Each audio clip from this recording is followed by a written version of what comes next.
So my name is Santia Barnes. I'm an athlete turned entrepreneur. I made history three times by first becoming the first female athlete to own a shoe company called Tronos, a second time by being offered the largest contract in women's football, and then a third time by being the first person to launch a online marketplace dedicated to female athletes and active women. I started playing football back in 2015 after graduating from college. I had a full ride to Texas A&M.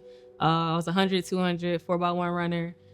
Graduated, and then it was like, what's next? And I was driving one day, saw a flag football tryout sign, went, and kind of the rest was history. So it wasn't like an amazing story. Like, I just was driving and I seen it. I think the moment I fell in love, I feel like it was when I was young. Like, I grew up in Texas, it's football country. All of us on Sundays would all crowd around the TV, order pizza, order nachos, order wings, and that was like what we did on Sunday. But I think it was when I went to that practice and I realized, like, oh, I'm a female, but like I'm actually pretty good. Like, I can keep up with the boys. And having that opportunity, even though it ended with me getting hit in my chest and my mom saying no, I realized, like, okay, I can do what the boys can do too. And that kind of made me fall in love. Football elevated my life because first of all, like, that's how I blew up on social media. Like, I was already like doing my thing with just being an athlete, like running track and just doing stupid, crazy stuff in the gym. But like when I started playing football and I started going viral, that's when like my life started to like really change drastically. I was doing stuff with the NFL.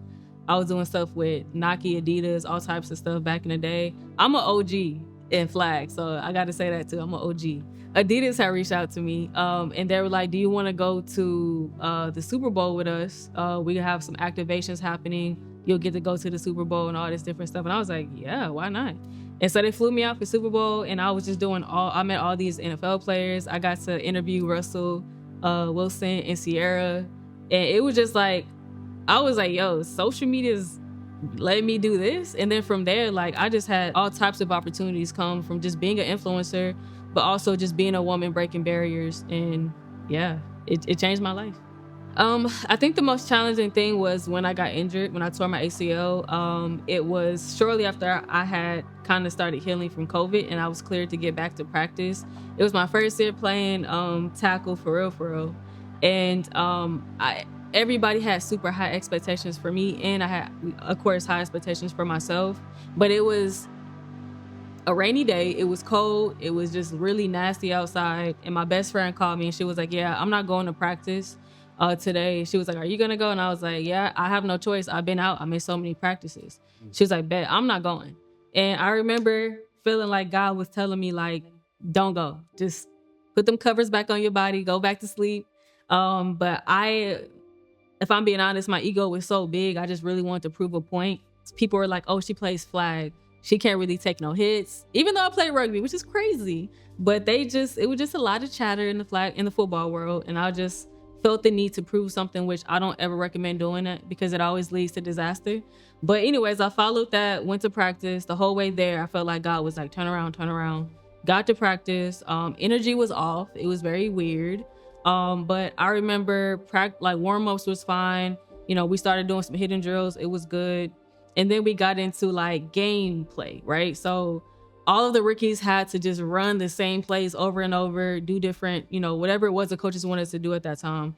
And one of the plays, I remember it was my first one. I did a wheel route. It went well, but I remember watching the quarterback slipping, the receiver slipping, everybody was slipping, and the coach, for whatever reason, was not moving us out of the mud.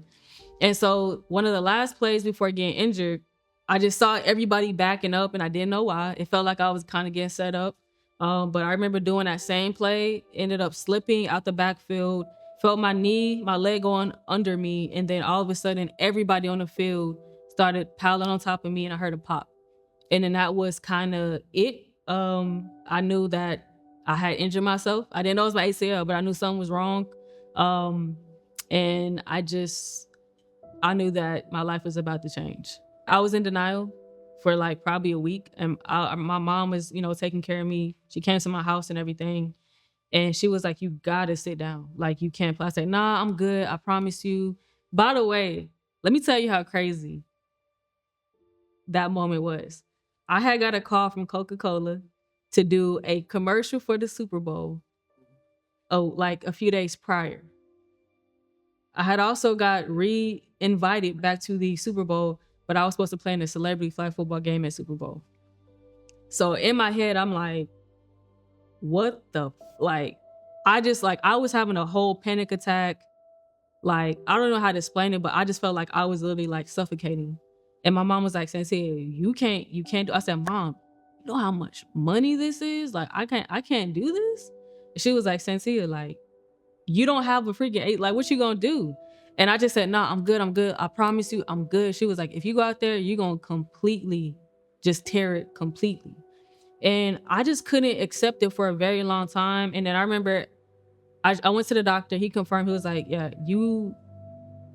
it's not completely torn, but it's hanging by a thread. And so I was like, so can I play? He was like, you got to get surgery. I was like, I can't get surgery. I got this coming up. He was like, I'm sorry. Like, you got to let that go.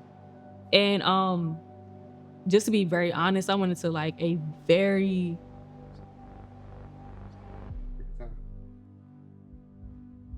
told you I'm a cry.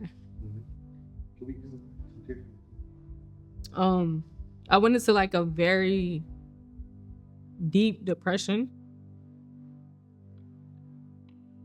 that I honestly didn't know if I was gonna make it out of.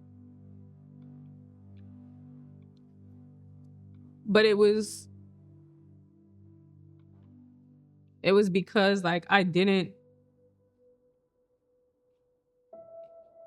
look at myself as more than an athlete at that point. Like, all my identity was in being this athlete. That's all I knew since I was like 3.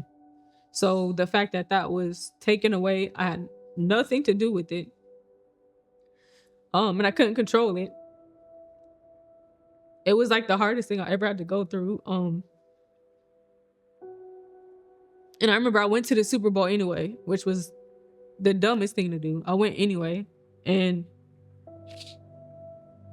I remember sitting in a hotel room and because I was supposed to go to play in that game. And I remember like going to the game and like Michael Vick was there, like all the people that I was like, man, this would have been a great opportunity. And I remember going to the game, dumb idea, went back to the hotel, and I remember I just was bawling. Like, I just was like, Mom, I can't do this. Like, I can't.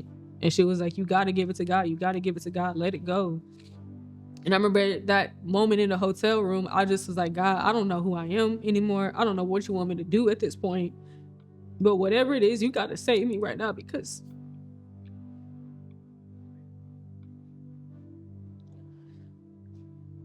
I can't save myself right now. Thank you. And so I remember I had to let it go, leave it at the altar, and I asked God to just show me who I'm supposed to be outside of this. And I just had to let it go and just accept where I was. And that was just a very long, dark journey for me, but I made it through. And through that, I ended up publishing my second book called More Than an Athlete. I met my husband, which I honestly would not have met him because I was so busy being an athlete. And yeah, God just opened up a lot of doors outside of that. But that's why I preach so much to parents, like, teach your kids how to be more than just an athlete, because when it's going, they're going too. And you gotta be that parent to pour into them and tell them, like, yes, you are this athlete, but God has made you to be more than just that, because when it's gonna end. It's gonna end at some point, whether it's you get older or it's injury. And what do you do next? Who are you after that? I never thought I was gonna start a sports media company. That literally just came out of nowhere. But I feel like sometimes God calls you, to do things that you're like, me? I'm not even qualified for that. But to me, I just felt like he was calling me to do that and utilize my platform to tell these women's stories. And then also help them with economic opportunities and empowerment.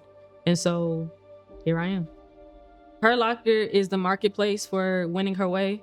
And pretty much it's like Amazon or Etsy, but for female athletes. So they'll get anything and everything they need in this one marketplace, from hair products, snacks, protein, sports equipment, but also have the opportunity to make money by selling their own products in there and becoming like a brand ambassador or affiliate for the vendors within the marketplace. And we're also working on allowing them to list their services so they can be like, I charge $100 for a walkthrough. I charge $50 for a post.